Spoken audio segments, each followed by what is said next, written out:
যুক্তরাষ্ট্রের কেন্দ্রীয় গোয়েন্দা সংস্থার সাবেক এক কর্মকর্তা বলেছেন, ৯/১১ হামলার একদিন পরই ইরাকের প্রেসিডেন্ট সাদ্দাম হোসেনকে হত্যার সিদ্ধান্ত নেয় যুক্তরাষ্ট্র। ইরাকে মার্কিন হামলার পর ২০০৩ সালে সাদ্দাম হোসেনকে আটক করে মার্কিন বাহিনী। তাকে জিজ্ঞাসাবাদ করেছিলেন জন নিক্সন নামের সিআইএর এক কর্মকর্তা।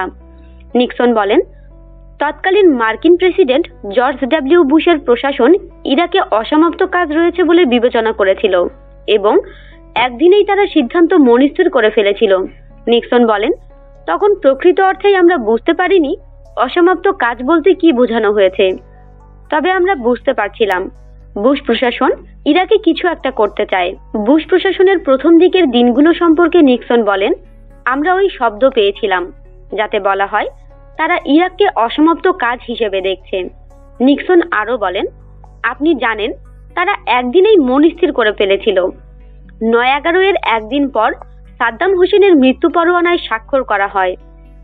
এর আগে নিক্সন বলেন, সিআইএর কর্মকর্তা হিসেবে যখন তিনি সাদ্দাম হোসেনকে জিজ্ঞাসাবাদ করেন তখন সিআইএর কাছে দ্রুত স্পষ্ট হয় যে তিনি গণবিধ্বংসী অস্ত্র তৈরি করেননি।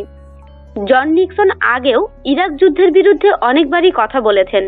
তিনি বলেছেন, ইরাকে হস্তক্ষেপের বিষয়ে বেশ কিছু দিক থেকেই যুক্তরাষ্ট্রের গুরুতর ভুল ছিল।